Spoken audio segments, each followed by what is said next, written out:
आइए आज की सत्संग में हमारे सभी रामसनी भाई ज्ञानी ध्यानी सब बैठे हैं। अब उपदेश चेतावनी की संगत तो बहुत हो गई और बहुत हो रही है। थोड़ी देर भेद के बारे में चर्चा करेंगे। महाराज से गहरे विषय को समझने का प्रयास करेंगे, क्योंकि जब तक ऐसे विषयों पर चर्चा नहीं होगी, सत्संग में इसको नहीं लाएंगे, ये ऐसा ही छुपा हुआ ढका हुआ रहेगा। केवल ज्ञान को समझाना उतना आसान नहीं है। कुछ बातें तो वक्ता समझ लेता है, मगर समझाने के लिए उसके पास शब्द नहीं मिलते।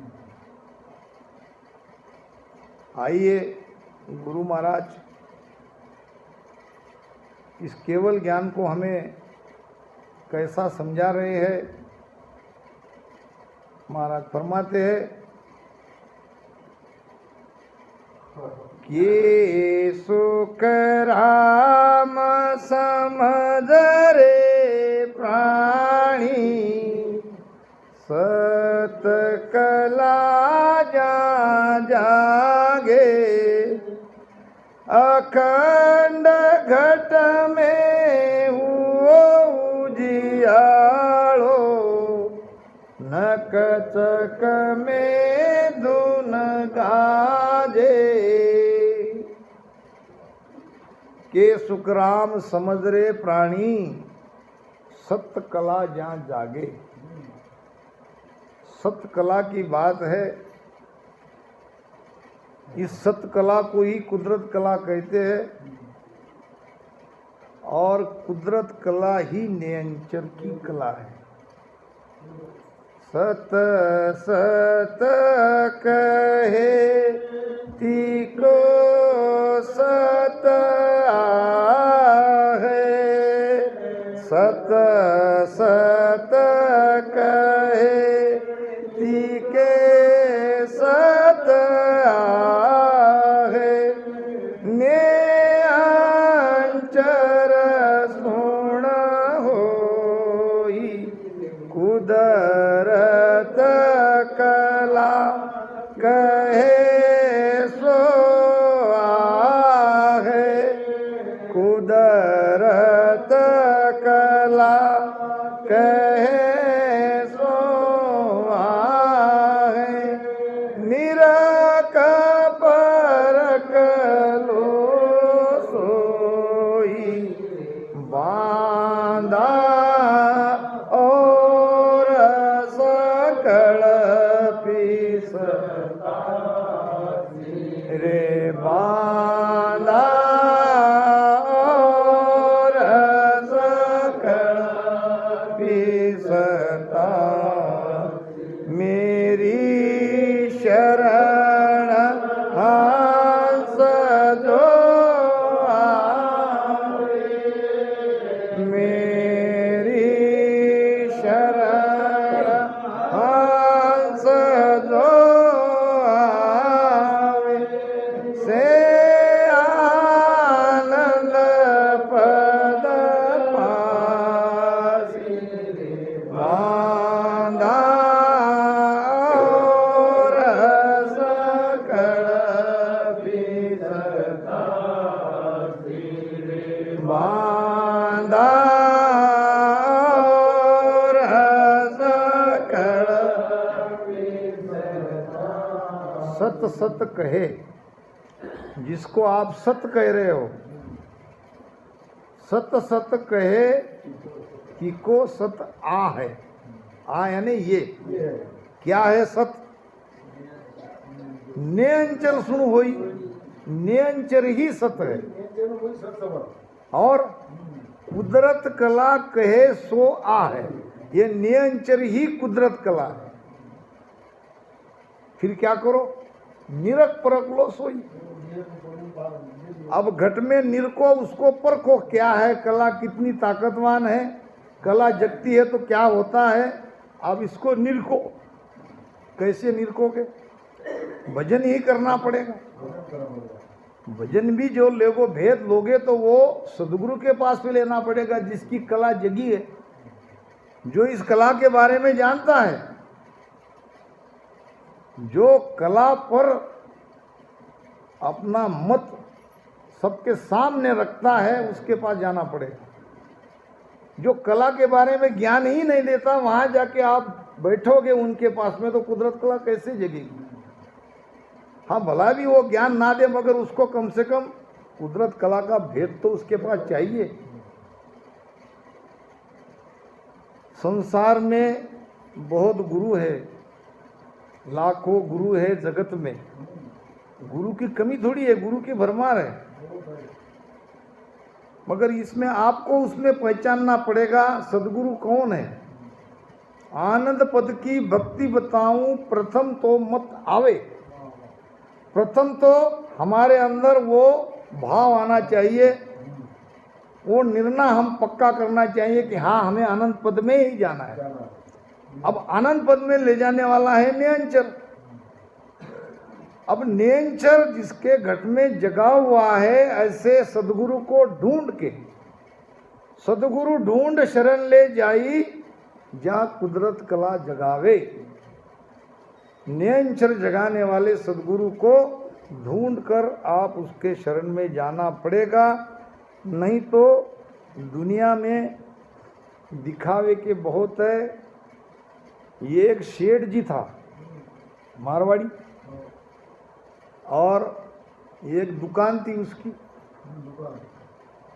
अब दुकान पे वो गल्ले पे बैठता था, और गल्ले पे उसने एक बिल्ली को बांध रखा था, गल्ले के पास।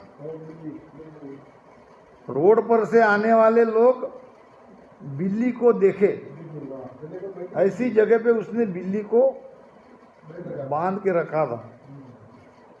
बिल्ली के सामने एक सोने का कटोरा था, बिल्ली के सामने सोने के कटोरे में उसको दूध पिलाता, और बिल्ली वहां पे। अब लोग आते थे मेरे जैसे, आपके जैसे, और वो भी कटोरा थोड़ा सा फूटा हुआ था। अब हमारे जैसे लोग वहां आके सोचते थे कि ये कटोरा फूटा हुआ है, मगर इसको पता नहीं सेठ जी को ये सोने का है।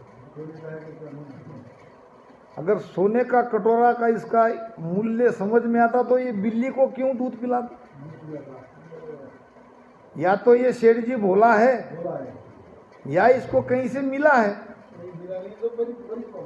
इसीलिए तो ये बिल्ली को उसमें दूध पिला रहा है। फिर आके पूछते थे लोग, सेठ जी बिल्ली बेचना है? सेठ जी कहता, बिल्ली बेचने के लिए तो मैंने यहाँ रखी है, गले पर। तो क्या कीमत रखी है? बिल्ली की कीमत है 50,000। फिर सोचते कि 50,000 में सौदा बुरा नहीं है। बिल्ली क्या है, बिल्ली को तो छोड़ देंगे कहीं, मगर बिल्ली के बाद जो कटोरा है वो कई तोले का है।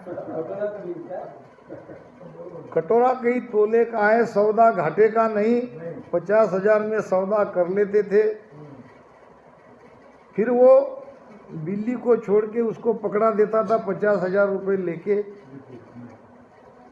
फिर लेने वाला कहता कि भाई आप ये कटोरे को क्या करते रख के, 1,000-2,000 में कटोरा भी दे दो, इसी कटोरे में हम भी जाके उसको दूध पिलाएंगे। अब जब लिखा पढ़ी हो गई, सौदा हो गया, तो सेठ कहता था, ऐसी तो मैंने 50 बिल्ली बेची है ये कटोरे को दिखा दिखा के। कटोरे के लालच में लोग मेरे पास आते हैं और 50,000 में बिल्ली खरीद के लेके जाते हैं, कटोरा किसी को देता नहीं। कटोरे तो ये मेरा बिजनेस है। तो हम देखते हैं यहाँ भी बहुत भरमा भरमी है। केवल भक्ति कोई नहीं जाने, भरमा भरमी गावे रे, ये महाराज के वचन है। ज्ञानी भी भ्रम में है, ध्यानी भी भ्रम में है, वक्ता भी भ्रम में है, श्रोता भी भ्रम में है। क्योंकि जब तक नेचर की बात नहीं होगी, कुदरत कला की बात नहीं होगी, इसके बारे में ज्ञान नहीं होगा, समझ में कुछ नहीं आएगा।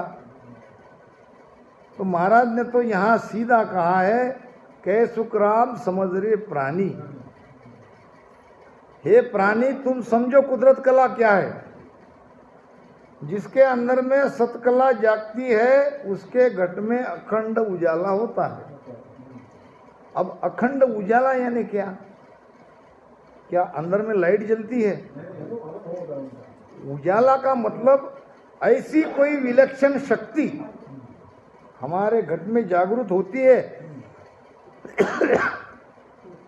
जिसके द्वारा हमारे मन को, हमारी सुरती को और हमें पता चलता है कि कुछ न कुछ बात हमारे अंदर आज जरूर हुई। वो शब्द ताकतवर है और ये पूरी 21 मनी को फोड़ के ऊपर जाता है, आगे बात आएगी। और मन भी धूजने लगता है, शरीर भी कांपने लगता है, सारे शरीर में एक सिरहंसी दौड़ती है। ये है उजाला अखंड जो घट में प्रगटता है। अब वो शब्द की ध्वनि नख से चक तक सुनाई पड़ती है सारे शरीर में।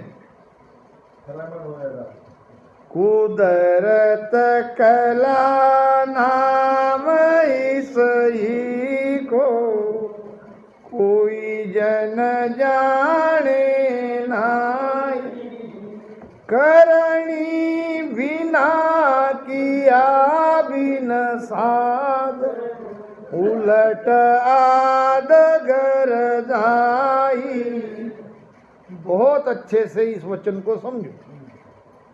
के सुखराम महाराज कहते हैं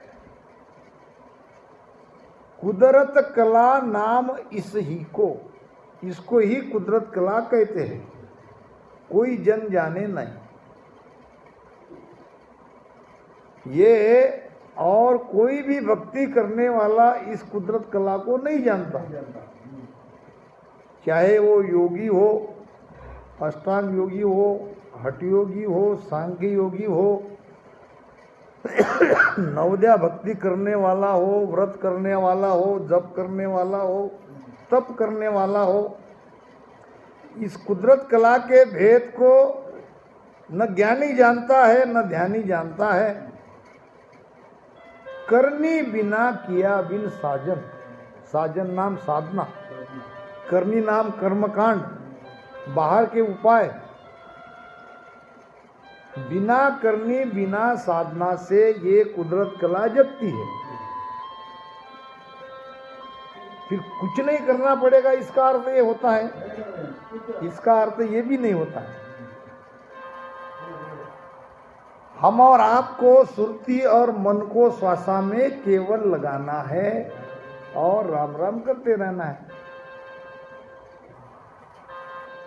समझ समझ प्राणिया जे मोख चाहिए, समझ समझ प्राणिया जे मोख चाहिए, ऐसी भगत गए रहिए,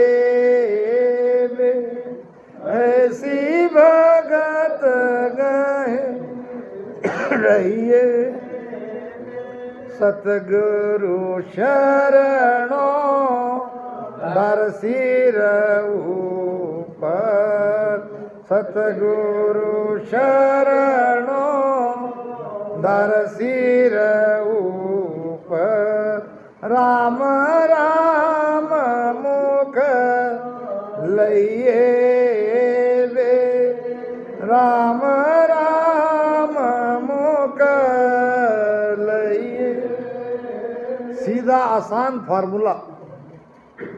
न शरीर को तपाना है, न कहीं से भी कोई प्रकार का कष्ट देना है, न घर छोड़ना है, न किसी का त्याग करना है। घर में ही रहते हुए इस कुदरत कला को हम प्रकट करा सकते हैं। कैसे कराएंगे? ऐसी भगत गहे रहिए वे, ऐसी भक्ति धारण करो जिस भक्ति में सदगुरु है। गुरु के शरण में जाने से काम नहीं होगा। सदगुरु शरणोधार सिर ऊपर, अपने माथे पे सदगुरु का शरणाधारण करो और राम राम करते रहो। अब मन को और सासा को सुरती में लगाओ। मन और सासा को सुरती में लगा के प्रेम से अगर राम राम आप कर रहे हो, फिर भी कुदरत कला नहीं जगी है तो उस गुरु को छोड़ दो। गुरु को छोड़ने में भलाई है। बांधा गुरु तजिया दोष होई, आगे वस्त फेर जा पावे तो दोष काय को होई। अगर यहाँ कोहला में आपके पास 4 एकड़ जमीन है और दूसरे गांव में आपको 8 एकड़ मिल रही है तो छोड़ दो 4 एकड़ को। आपका काम है जमीन को बढ़ाना। होता क्या है, एक बार कोई गुरु के शरण में चला जाता है तो वहां से छूटना बड़ा कठिन है। और गुरु भी छूटने नहीं देते, वो भी कुछ न कुछ चलाती है। शिष्य तो भोला भाला सादा रहता है। अब उसको तो लगता है कि भाई सभी तो राम राम ही बोल रहे, ये भी राम राम बोल रहे, आज नहीं तो कल नाम प्रकट होगा। ऐसे करते करते हमारी उम्र बीत जा रही है, वो आनंद नहीं आया। तो हमें अब जागरूक रहना है, इसके बारे में सोचना है। केवल राम राम हमको अमरलोक तक नहीं ले जाता। ये तो बैकरी वाणी का 52 अक्षर का नाम है। राम राम की महिमा महाराज ने करी है वाणी में। राम राम तो जिब्या से रसना से लेना ही है, मगर क्यों ले रहे हैं ये पहचानना है, ये समझना है। राम राम दोनों श्वास उश्वास में इसलिए ले रहे हैं कि वो नियंचर जग जाए। अब नियंचर ही नहीं जगा। अब हमने निमंत्रण पत्रिका छाप ली, बांट भी दिया, मंडप वाले को पैसे दे दिए और रसोई बनाने वाले को भी पैसे दे दिए, बैंड बजाने वाले को भी पैसे दे दिए। अब सब कुछ किया, अगर दूल्हा नहीं आया तो बारात फीकी पड़ी कि सारा खर्चा चला जाएगा। जितने पैसे हमने शादी के लिए लगाए हैं वो पूरे बेकार हो जाएगा। पैसा तो सभी ले लेंगे। तो राम राम भजन क्यों कर रहे हैं, श्वासोश्वास में क्यों कर रहे हैं, क्या कारण है? तो इसी से वो कुदरत कला जगती है। अगर कुदरत कला नहीं जगी है तो इसके बारे में हमको 100 बार और सोचना है कि क्या करना पड़ेगा जिससे कुदरत कला जगे। आपको पूछना पड़ेगा, आपको संतों के पास जाना पड़ेगा कि हम आपके पास भजन करते हैं, आप देखो हमारे अंदर वो कला जगी कि नहीं, हमारा ध्यान पश्चिम से जा रहा है कि पूरब से जा रहा है, बताना चाहिए। जब तक कुछ कहोगे नहीं तब तक समझ में कुछ नहीं आएगा। भोलेपन से भक्ति नहीं करनी है, करनी बिना किया बिन साजन। अब करनी कौन सी? बाहर के कर्म कांड, व्रत है, तीर्थ है, नेम है, धर्म है, कई प्रकार की करनियां हैं। साजन कहते साधना को। हमने कोई साधना नहीं करी, हमने तो केवल राम राम करा, मगर सुरती और मन को नाभि में लगाना पड़ेगा, श्वास में लगाना पड़ेगा। ये अगर नहीं लग रहा है तो नियंचर कभी नहीं जगेगा। अनंत जन्म लग रहो लिव लाई, परम मोक नहीं पावे भाई। कभी वो विषय अगर लेंगे तो आपके कान खड़े हो जाएंगे कि ये क्या है, ये कौन सा ज्ञान है, ये तो हमने सुनी है। मुख सु कहे जन नाम बतावे, सो शिष धार उर घर जावे। भजो रात दिन रहो लिवलाई, परम मोक नहीं पावे भाई। अरे क्या बात हुई है? अब हम ही तो संतों के मुख से राम राम सुन के आ रहे हैं, अब उस राम नाम को हमने हमारे हृदय में धारण किया है। महाराज कहते हैं कि भजो रात दिन रहो लिव लाई। अब उस नाम में रात दिन लिव लगा के तुम भजन करो, परम मोक्ष में नहीं जाओ। क्या कमी रह गई? उस कमी को खोजना है। कमी ये रही कि निरंतर नहीं जगा, कुदरत कला नहीं जगी। हम दोनों श्वास में भजन कर रहे हैं, भजन करते करते बस जहाँ कुछ हमें थोड़ी बहुत सुनाई दिया वहाँ सुर्ती लगा के बैठ जाते हैं। यही हो रहा है। तो हमें सोचना है, नक चक माय अकंड धुन लागे, निमक न खंडे कोई, मुख सुख यारीत नहीं आवे, वाकुदरत सुन होई। नक चक माय अखंड धुन लागे। यहाँ बैठे हमारे सरपंच, 5 दिन तक उनका भजन खुला नहीं। यहीं बैठे आप 5 दिन तक।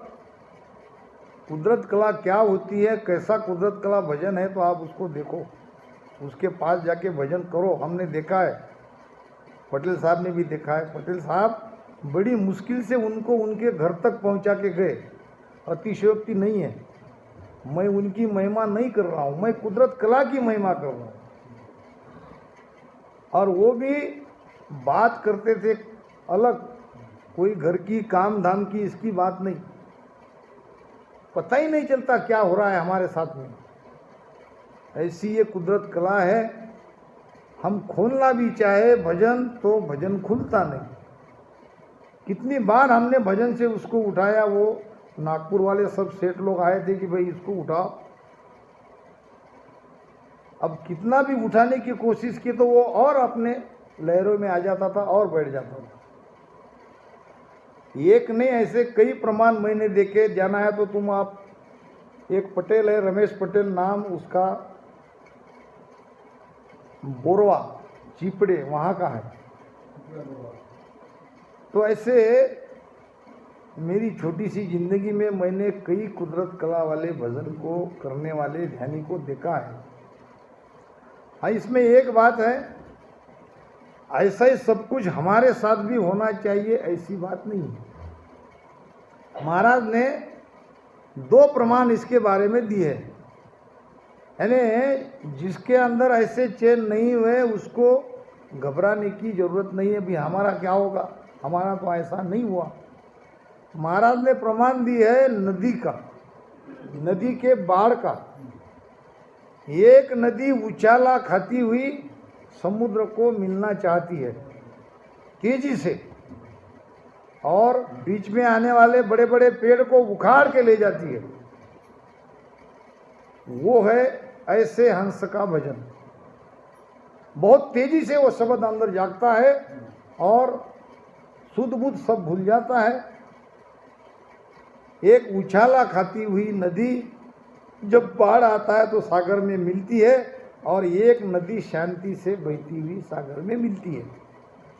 दोनों भी सागर में मिल रही है। एक बहुत तेजी से जाएगी, उसके अंदर बहुत आतुरता है, बहुत पीड़ है उसके अंदर परमात्मा को मिलने की। और जो शांत जा रही है वो भी जाएगी धीरे धीरे। एक शब्द इस प्रकार से, मगर शरीर के अंदर सार रोम रोम नाड़ी नाड़ी में आनंद सबके आएगा। किसी के ज्यादा आएगा, किसी से कम आएगा।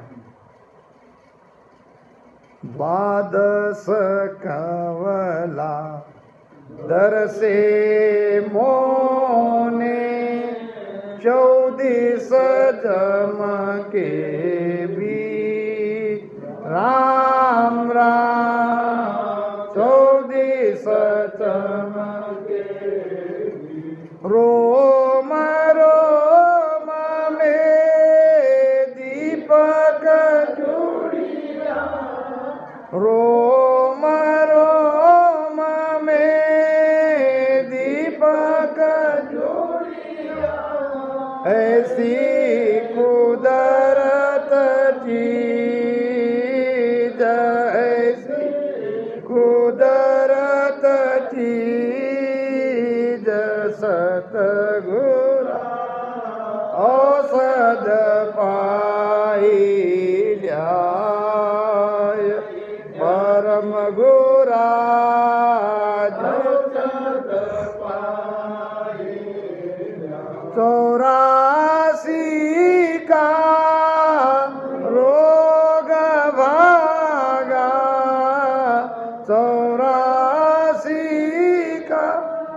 रोग भागा मिल्या है ब्रह्म सुजाय, मिल्या है ब्रह्म सुजाय सतगुरा औषध पाइल्या ज्ञानी गुरा औषध पाइल्या। द्वादश कमला, द्वादश कमला क्या है? बात कहाँ की हो रही है? द्वादश कमला की बात आई, हम शरीर के पूरब के 6, पीछम के 6, ये 12 कमल बता देते हैं। जब 12 कमल पार हो गए तो ये अंदर की बात बताने की जरूरत ही नहीं थी।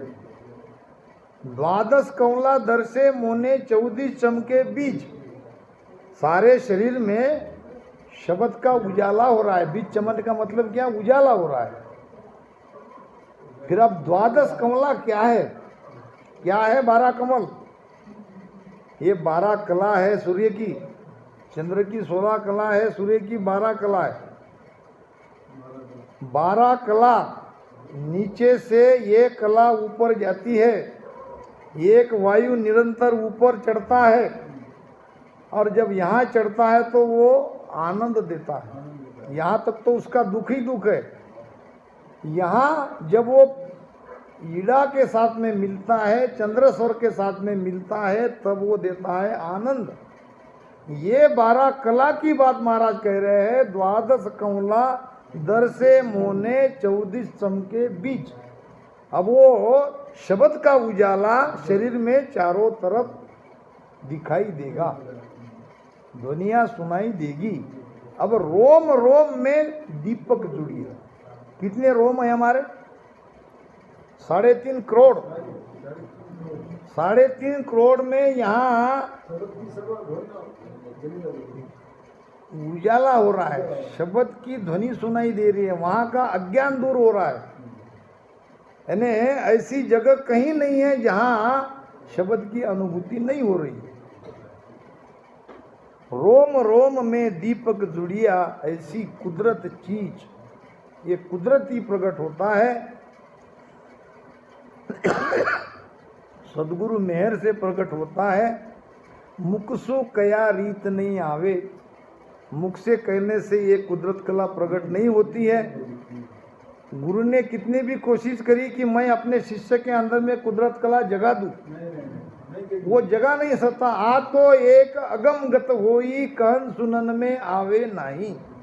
ये कहने सुनने की बात नहीं है, ये अगम गति है, ये गेबाव होती है। 4 खानी है ना, 4 खानी है। एक है अंकुर वनस्पति, एक है जरायुज हमारी सब की, हम जरखान से आए हैं। जरायुज खान से 30 लाख प्रकार के प्राणी की उत्पत्ति होती है। और तीसरी है अंडज, अंड खान से कुछ पशु और कुछ प्राणी भी अंडज खान से पैदा होते हैं। ये 3 खान का तो बीज जगत में है, सबको पता है। 3 खान का बीज जगत में देखे परके सोई, 3 खान का बीज है। बीज है, कैसे उत्पत्ति होती है इसका पता सबको है। अब 4थी खान है उद्बीज। उद्बीज खान से कौन पैदा होते? उद्बीज खान से हमारे सिर की वो जुए मैल से होते हैं, मैल से पैदा होने वाले। वहाँ मेल फीमेल नहीं है, नर मादी वहाँ नहीं है, फिर भी उसकी उत्पत्ति होती है। ये है उद्बीज खान। और हमारी भक्ति है उद्बीज खान की। हाँ 5 खान बता दो होंगे, हो गए 5।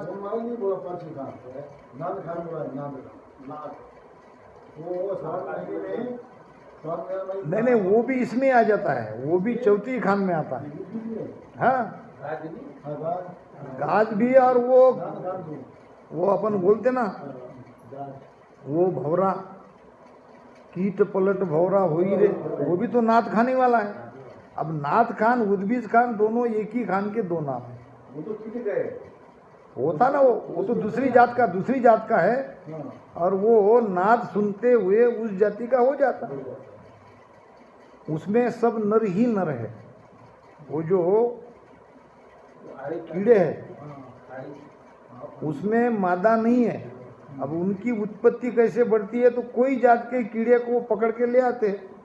ऐसे कीड़े को जिसके ऊपर वो मंडराती है, उसने अगर ऊपर खड़ा रहा तो उसको ले जाते हैं, खड़ा नहीं रहा तो उस कीड़े को नहीं ले जाते। अपने मिट्टी का घर बनाते हैं और मिट्टी के घर में उसको डाल के उसके ऊपर भुई भुई भुई, और वो भुई की आवाज़ सुनकर, उस नाद की सुनकर वो दूसरी जाति का कीड़ा उसी तरह से होता है। कबीर साहब के वाणी में भी ये प्रमाण है, सदगुरु सुखराम जी महाराज के भी वाणी में प्रमाण है, और कई संतों के वाणी में ये प्रमाण है। और वो प्रमाण इसलिए लेते हैं कि गुरु अपने शिष्य को ज्ञान दे दे के अपने शरीर का करता है। प्रमाण तो देते हैं मगर वैसा शिष्य को बनाते नहीं, वो बात अलग है। प्रमाण तो दे देते हैं, तो उसका मतलब है कि वो अलग खानी है। महाराज कहते हैं, मुकसु कया रीत नहीं आवे, वाह कुदरत सुन होई। मुख से कहने से ये